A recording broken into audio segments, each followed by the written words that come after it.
Hello student, आज हम लोग करेंगे MPPAT 2019 इसका मैथ्स का सॉल्यूशन करेंगे। इसमें टोटल मैथ में 100 क्वेश्चन आते हैं, जिसमें से कुछ क्वेश्चन का हम लोग सॉल्यूशन आज करेंगे, बाकी अगली क्लास में करेंगे। चलिए पहला क्वेश्चन देखते हैं। यहाँ पे आपका क्वेश्चन अपीयर हो रहा होगा। पहला question, which term of this GP is 2480। इस GP का कौन सा टर्म है जो 2480 है? तो आपको पता है GP के लिए nth टर्म का फार्मूला क्या होता है? Tn इक्वल टू AR की पावर n माइनस 1। यहाँ पे A कितना है? Tn कितना दिया हुआ है? 2480। A की वैल्यू कितना है? 5। और R की वैल्यू कितना है? कितने से मल्टीप्लाई होता जा रहा है? 5 4 जा 20, 24 जा 80। R की वैल्यू है 4। 4 की पावर n माइनस 1। 5 इंटू 4 की power n minus 1 equal to 2480। 4 की power n minus 1 equal to 2480 divided by 5। 4 की power n minus 1 equal to 5 4 जा 20, 5 9 जा 45 और 5 6 जा 30। LHS में आपका 4 की पावर n माइनस 1 दिख रहा है, इस वजह से आपको 496 को किसके फॉर्म में ब्रेक करना पड़ेगा? 4 के फॉर्म में ब्रेक करना पड़ेगा। ठीक, 496 करते हैं। 496, 4 से कैंसिल करो। 4 1 जा 4, 4 2 जा 8, 4 4 जा 16, 4 3 जा 12 और 4 1 जा 4।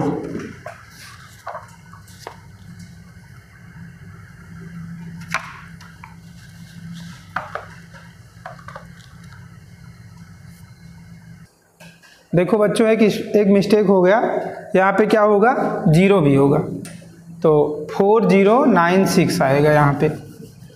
4096, 41024, 4256, फिर 16।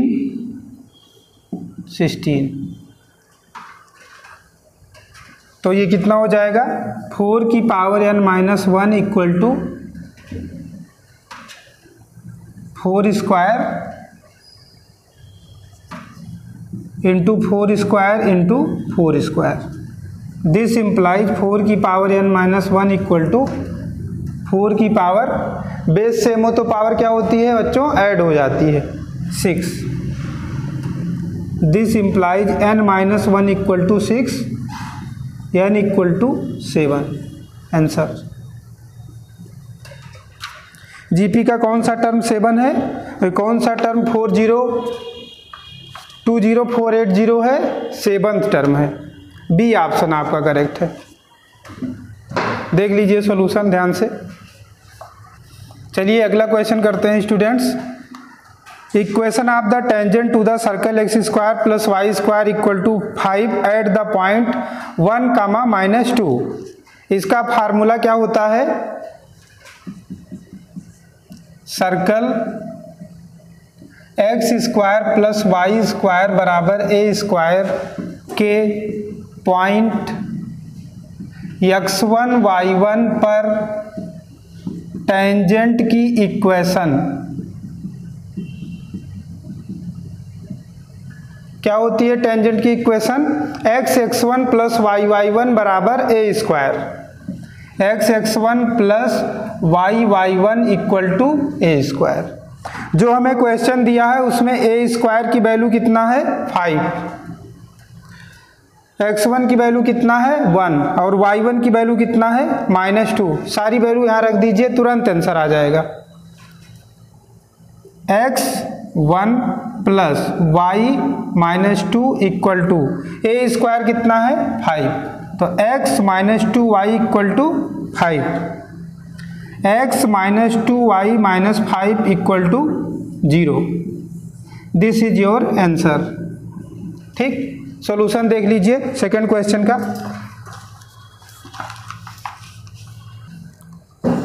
थर्ड क्वेश्चन है। थर्ड क्वेश्चन के सॉल्यूशन में क्या करना है, स्टूडेंट हमको क्या दिया हुआ है, एक सर्कल के दो डायमीटर की इक्वेशन दी गई है, तो इससे हमें क्या हेल्प मिलेगी, हम दोनों डायमीटर की इक्वेशन को सॉल्व करेंगे तो हमें सर्कल का सेंटर मिल जाएगा, और हमको ऑलरेडी सर्कल की रेडियस दी गई है, तो इस प्रकार से हम लोग क्या करेंगे, सर्कल की इक्वेशन निकाल लेंगे। चलिए सबसे पहले सेंटर निकालते हैं, दोनों डायमीटर की इक्वेशन को सॉल्व करके निकालेंगे। देखिए x minus y equal to 5 equation number 1, 2x plus y equal to 4 equation number 2, दोनों इक्वेशन आप ऐड कर दीजिए। 3x इक्वल टू 9, x की वैल्यू कितना आ गई 3, x की वैल्यू इक्वेशन नंबर 1 में रख दीजिए।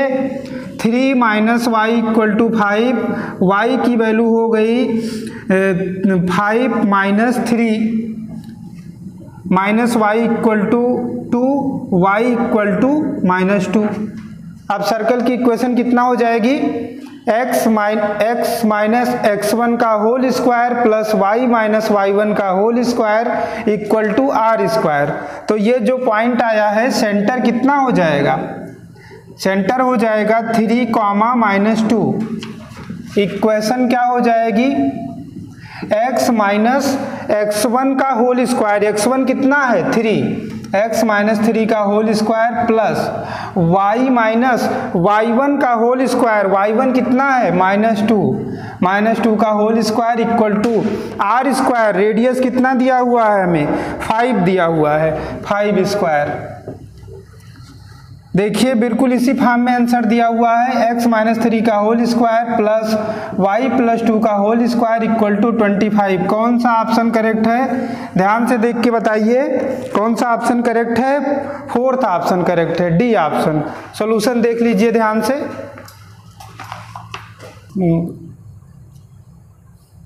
क्वेश्चन नंबर 4 का सॉल्यूशन देखिए स्टूडेंट्स। क्वेश्चन नंबर 4 में क्या दिया हुआ है, जो ये क्वाड्रेटिक इक्वेशन है इसके जो रूट्स हैं वो क्या हैं, 2 कॉन्सिक्यूटिव इंटीजर्स हैं। यानी कि आपको ये वाला कॉन्सेप्ट लगाना पड़ेगा कि अगर रूट्स 2 कॉन्सिक्यूटिव इंटीजर्स हैं तो जो उनका डिफरेंस होगा वो कितना होगा, 1 होगा, क्योंकि आपको पता है 2 कॉन्सिक्यूटिव इंटीजर्स का जो डिफरेंस होता है वो कितना होता है, 1 होता है। Alpha minus beta equal to 1।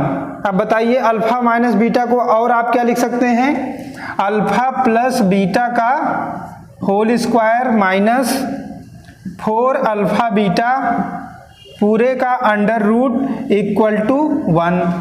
अब बताइए यहाँ से अल्फा प्लस बीटा क्या हो जाएगा, यहाँ से अल्फा प्लस बीटा क्या हो जाएगा, minus minus b divided by 1, तो b हो जाएगा, और अल्फा बीटा क्या हो जाएगा, c डिवाइडेड बाई 1। तो ये आपका कितना आ जाएगा, c आ जाएगा। अब आप यहाँ आके वैल्यू रखिए, अल्फा प्लस बीटा का whole square b square minus 4 into alpha beta कितना है c इक्वल टू 1, यहाँ पे अंडर रूट भी है, दोनों तरफ स्क्वायर कर दो, b square minus 4c equal to 1। ये आपका आंसर आ गया। सॉल्यूशन देख लीजिए ध्यान से।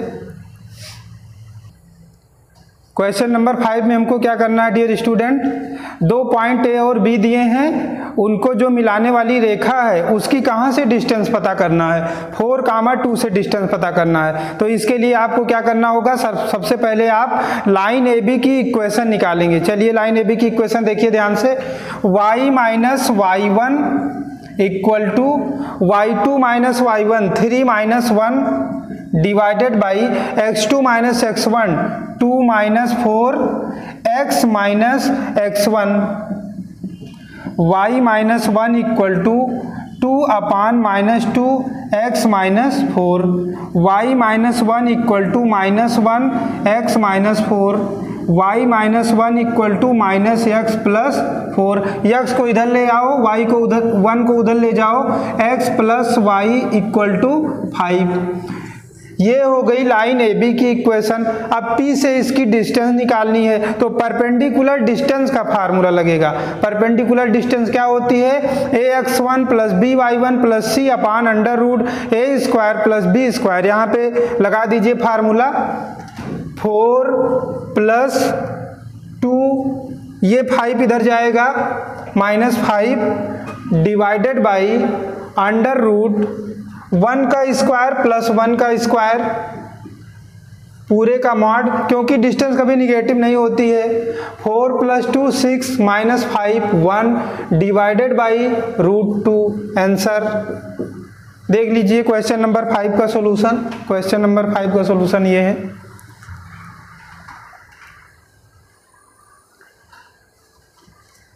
Person are to be seated in a row, 6 लोगों को एक रो में बैठाना है।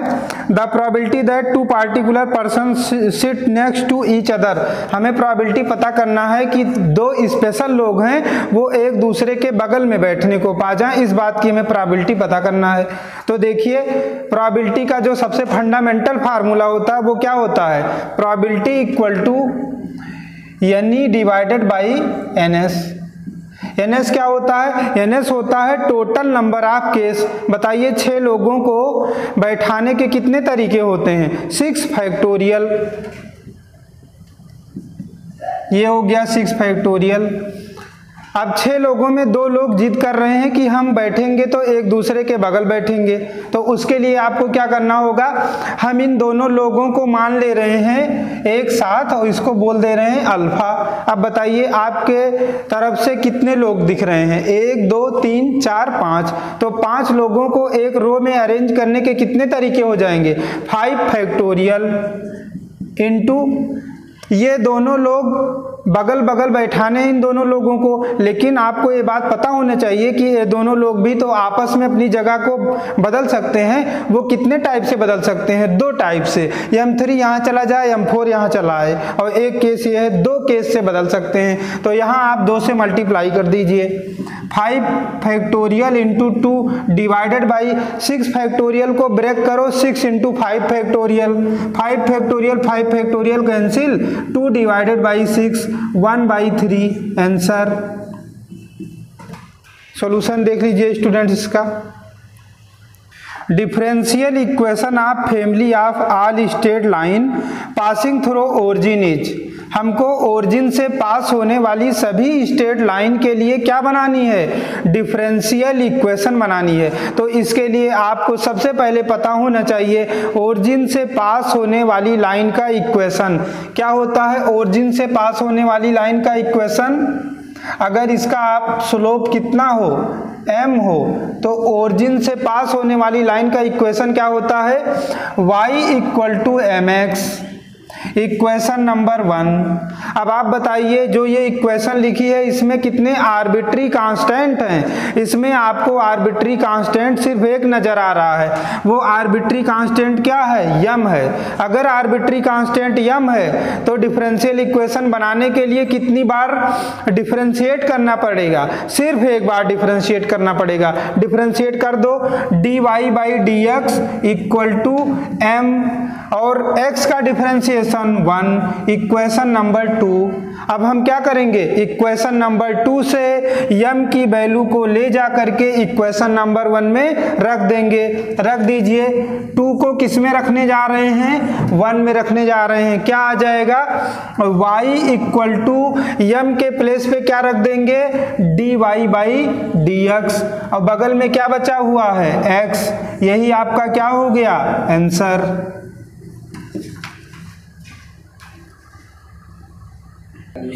चलिए स्टूडेंट क्वेश्चन नंबर 8 को देखते हैं। क्वेश्चन नंबर 8 में क्या दिया हुआ है?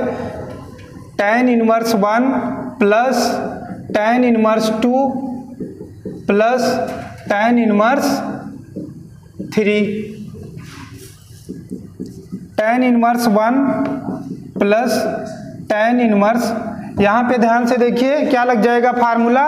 tan inverse x plus tan inverse y। क्या होता है?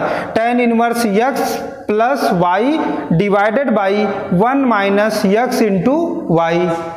तो tan inverse 2 plus 3 divided by 1 minus 2 into 3। This implies tan inverse 1 plus tan inverse 2 plus 3 5 divided by 1 minus 6 minus 5। tan inverse 1 की वैल्यू कितना होती है pi by 4 plus tan inverse minus 1 pi by 4 plus tan inverse minus 1 में minus बाहर आएगा, क्या बचेगा minus tan inverse 1 pi by 4 minus pi by 4 equal to 0। Answer देख लीजिए सॉल्यूशन ध्यान से। चलो स्टूडेंट क्वेश्चन नंबर 9 देखते हैं। A committee of 2 is selected from 2 men and 2 women। The probability that committee will have at least 1 man. यानी कि हमें 2 मेन और 2 वोमेन दिए गए हैं। अब हमें उनमें से एक कमेटी बनानी है जिसमें क्या हो, जिसमें कम से कम एक मैन हो। ठीक, ये वाला क्वेश्चन करना है। तो ध्यान से देखिए, the probability that committee will have at least 1 man is. इसका मतलब क्या है, जो 2 लोगों की कमेटी बनानी है उसमें कम से कम क्या होना चाहिए, एक मैन होना चाहिए। तो इसको हम कैसे निकाल सकते हैं, probability equal to 1 minus there is no man in committee. ठीक, ध्यान से देखो, 2 मैन 2 वोमेन। ठीक, कमेटी कितने लोगों की बनानी है, 2 लोगों की बनानी है।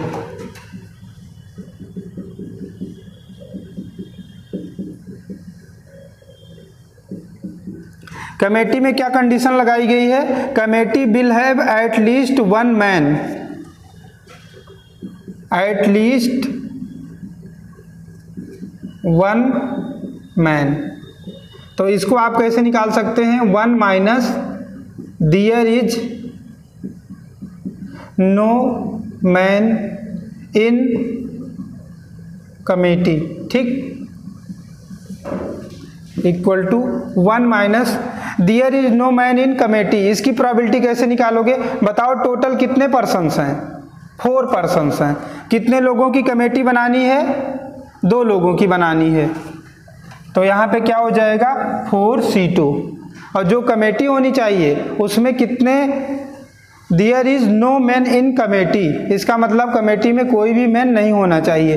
तो जो दो वोमेन हैं उन्हीं को ले लेंगे। तो यहाँ पे क्या आ जाएगा, 2 वोमेन में से 2 वोमेन को सेलेक्ट कर लेंगे।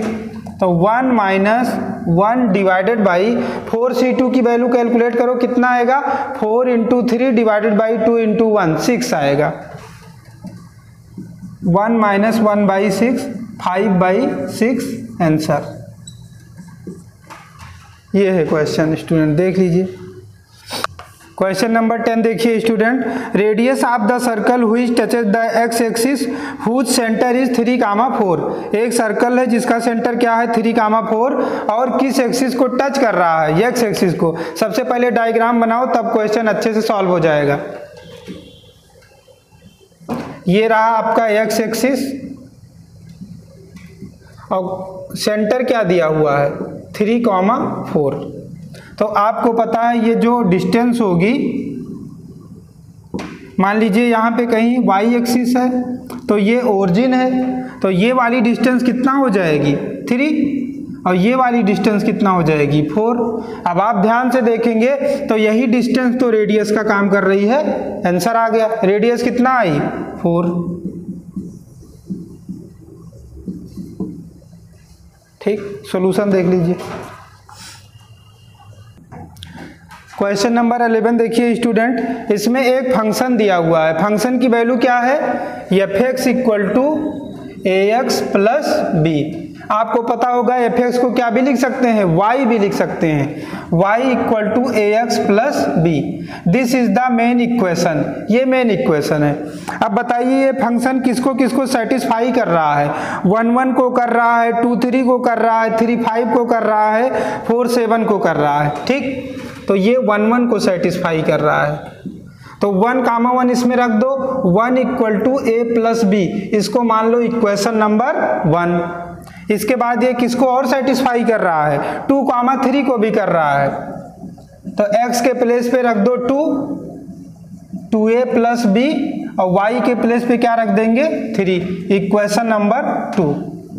इक्वेशन नंबर 2 से इक्वेशन नंबर 1 को माइनस कर दो, b से b cancel, 2a minus a equal to 3 minus 1 2, a की वैल्यू कितना आ गई 2 आ गई। अब a की वैल्यू आप यहाँ पे रख दीजिए, 1 इक्वल टू 2 प्लस b की वैल्यू कितना आ गई -1, तो आपका आंसर कितना हो गया a equal to 2 b equal to -1। कौन सा ऑप्शन करेक्ट है, ए ऑप्शन करेक्ट है। ये रहा सॉल्यूशन। क्वेश्चन नंबर 13 देखो स्टूडेंट, क्वेश्चन नंबर 13 में क्या दिया हुआ है, ये लीनियर प्रोग्रामिंग का क्वेश्चन है, क्लास 12 लीनियर प्रोग्रामिंग का। तो उसमें जो फिजिबल रीजन होता है उसके कॉर्नर पॉइंट हमको खुद ही दिए हुए हैं। देखिए वैसे तो हमें वहाँ का क्वेश्चन सॉल्व करते समय ये कॉर्नर पॉइंट पता करने होते थे, लेकिन उन्होंने डायरेक्ट दे दिया है और हमसे ऑब्जेक्टिव फंक्शन की मैक्सिमम वैल्यू पूछना चाह रहा है। एकदम सिंपल क्वेश्चन है, आपको कुछ नहीं करना है, सारे कॉर्नर पॉइंट पे z की वैल्यू निकाल लो। चलो निकालो सारे कॉर्नर पॉइंट पे, कितना हो जाएगा z इक्वल टू 12 माइनस 40, कितना आएगा -28। यहाँ पे z की वैल्यू कितना आएगी 18 माइनस 4 इंटू 8, 18 माइनस 32 कितना हो जाएगा -14। यहाँ पे चेक कर लो value, z equal to 3 into 6 minus 4 into 5 कितना आ जाएगा 18 माइनस 20 -2। यहाँ पे चेक कर लो 3 इंटू z की वैल्यू कितना हो जाएगी 3 into 5 minus 4 into 0 equal to 15। और इस पॉइंट पे चेक कर लो z equal to 3 into 0 minus 4 into 0 equal to आ गया 0। आप देख के बताइए जितनी भी वैल्यू आई है उसमें मैक्सिमम वैल्यू कौन सी है, उसमें मैक्सिमम वैल्यू है 15। आंसर आ गया आपका। तो बताइए 15 वैल्यू कहाँ पे मिल रही है, 15 वैल्यू कहाँ पे मिल रही है 5,0 पे। तो आपका कौन सा ऑप्शन, ये 5,0 आंसर हो गया। ठीक, क्वेश्चन नंबर 14 देखिए स्टूडेंट, क्वेश्चन नंबर 14 में क्या दिया हुआ है, एक लाइन -4 -5 से पास हो रही है और वो दूसरी लाइन जो कि 1, 2, 5, 6 से पास हो रही है, इस पे क्या है परपेंडिकुलर है। ठीक है, हमें कौन सी लाइन की इक्वेशन पता करनी है, इस लाइन की इक्वेशन हमें पता करनी है। तो सबसे पहले हम लोग क्या करेंगे, ए बी लाइन की इक्वेशन निकालेंगे। तो ए बी लाइन की इक्वेशन क्या हो जाएगी, y minus y1 equal to y2 minus y1 upon x2 minus x1 x minus x1, y minus 2 equal to 4 divided by 4 x minus 1, y minus 2 equal to x minus 1 x minus 1 plus 2 equal to 0, x minus 1 plus x minus y plus 1 equal to 0। ये किसकी equation आई है, ये ए B की equation आई। हमें किसकी equation पता करनी है, सी डी की इक्वेशन पता करनी है। तो आपको पता होगा जब किसी लाइन पे परपेंडिकुलर लाइन की इक्वेशन निकालते हैं तो x और y का जो कोफिशिएंट है उसको इंटरचेंज कर देते हैं और उनके बीच में जो साइन होता है उसको रिवर्स कर देते हैं, प्लस को माइनस, माइनस को प्लस कर देते हैं। ध्यान से देखिए वही करने चल रहे हैं। सी डी की इक्वेशन कितना हो जाएगी, इसी के बेस पे सी डी की इक्वेशन आप लिख सकते हैं। क्या करेंगे, यहाँ पे भी 1 है, यहाँ पे भी 1 है, तो ये तो चेंज नहीं होगा, माइनस किस में कन्वर्ट हो जाएगा, प्लस में। तो x plus y equal to lambda. ये वाली लाइन कहाँ से पास हो रही है, -4 -5 से पास हो रही है, -4 -5। तो -4 -5 equal to lambda, lambda equal to -9। तो सी डी की इक्वेशन कितना हो जाएगी, x plus y equal to -9, x plus y plus 9 equal to 0। ये आपका आंसर हो गया। ठीक, नोट कर लीजिए। क्वेश्चन नंबर 15 देखते हैं। 3 digit numbers are formed using the digit 0, 1, 3, 5, 7. A number is chosen at random out of these numbers. The probability that number has the same digit. Question के कहने का मतलब ये है कि ये जो आपको नंबर्स दी गई हैं इनसे आपको क्या बताना है, क्या बनाना है, 3 डिजिट्स की नंबर बनाना है। तो 3 डिजिट्स की नंबर कितनी बन पाएंगी, वो कहलाएगा टोटल केस। तो एकदम ध्यान से देखिए, आप बताइए अगर आपको 3 डिजिट की नंबर बनानी है तो क्या आप यहाँ पे जीरो को भर पाएंगे? कभी आप यहाँ पे जीरो को फिलअप नहीं कर सकते हैं। तो इसको फिलअप करने के कितने तरीके होंगे? इन चारों में से कोई भी आप फिल कर सकते हैं, तो 4 तरीके। अब इसमें से आपने एक यहाँ फिल कर लिया कोई नंबर, तो यहाँ से कितनी नंबर बच गई हैं? 3। अब तो जीरो भी आप फिल कर सकते हैं ना, तो 3 और 1 मिला के इसको फिलअप करने के कितने तरीके? 4, ठीक है। और इसको भी फिलअप करने के कितने तरीके हो जाएंगे? 4।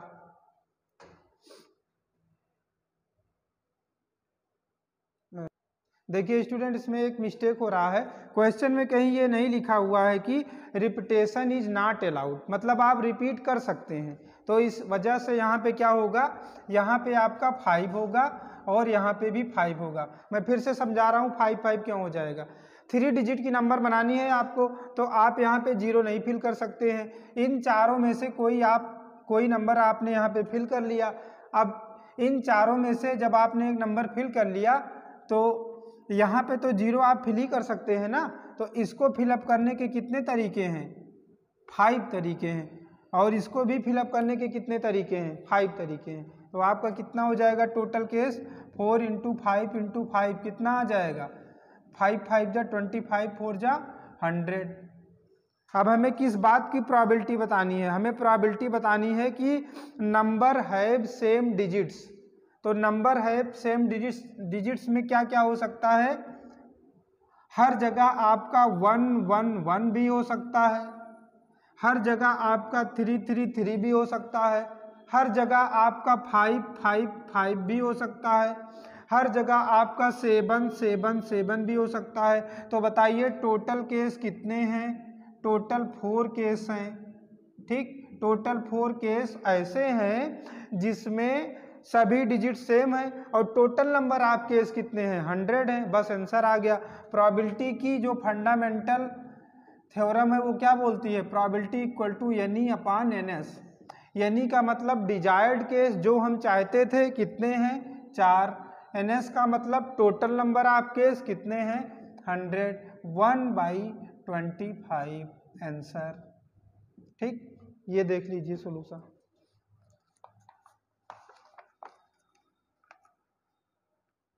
क्वेश्चन नंबर 16 देखिए स्टूडेंट, हमको क्या पता करना है? एक्स एक्सिस पे एक ऐसा पॉइंट चाहिए जो ए से और बी से इक्वी डिस्टेंस हो, यानी कि PA equal to PB। PA equal to PB क्वेश्चन में दिया गया था। एक्स एक्सिस पे पॉइंट चाहिए, इसी वजह से हमने क्या लिया है? x, 0, y कोऑर्डिनेट को 0 ले लिया है। अब बताइए PA क्या हो जाएगा? x - 7 का होल स्क्वायर प्लस 0 - 6 का whole square 36 under root equal to PB कितना हो जाएगा? x - 3 x + 3 का होल स्क्वायर प्लस 0 - 4 का होल स्क्वायर कितना? 16। दोनों साइड में स्क्वायर कर दीजिए।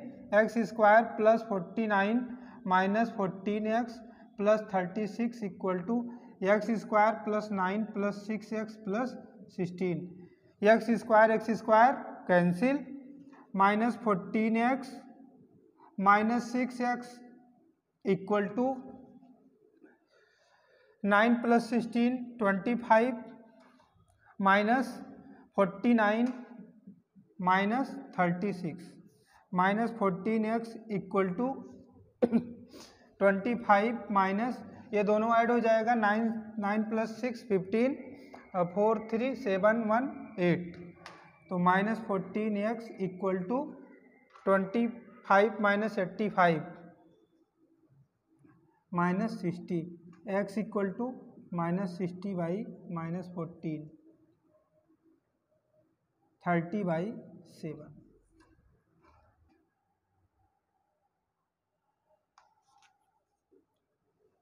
देखिए इसमें कहीं मिस्टेक हो गया है, ध्यान से देखते हैं। 14 और 6 कितना होता है -20, -20x, तो x इक्वल टू -60 अपान -20 कितना आ जाएगा 3। तो आंसर कितना हो जाएगा 3,0।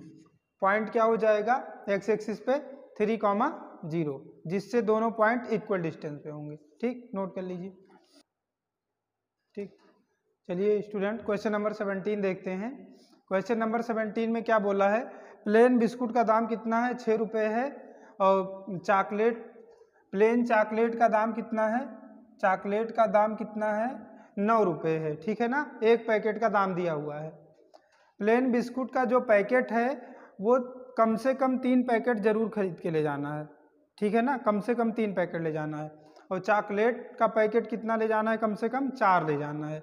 तो कम से कम का मतलब 4 से बड़ा या उसके बराबर ही हो, कम से कम 3 का मतलब 3 से बड़ा या उससे बराबर ही हो। ठीक, यक्स क्वेश्चन में खुद ही बोला है कि जो प्लेन बिस्कुट पैकेटों की संख्या है उसको यक्स मानना है आपको, और जो चॉकलेट की संख्या है उसको क्या मानना है, वाई मानना है। ठीक है ना, फिर क्या बोला है, गृहिणी के पास 72 रुपये हैं। ये तो कंडीशन लग गई ना उस, और क्वेश्चन में पूछा क्या है, पैकेटों की संख्या को अधिकतम करना है, यानी कि जो भी कंडीशन है उसका पालन करते हुए कितने रुपए में, 72 रुपये के अंदर अंदर में गृहिणी को अपने घर पे बिस्कुट और चॉकलेट की जो संख्या है उसको ज़्यादा से ज़्यादा ले जाना है।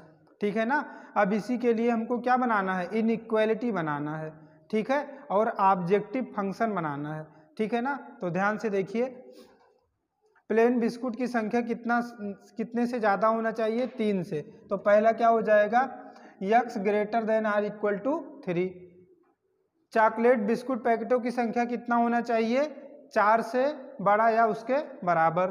तो दूसरा कंडीशन क्या हो जाएगा, y ग्रेटर देन 4।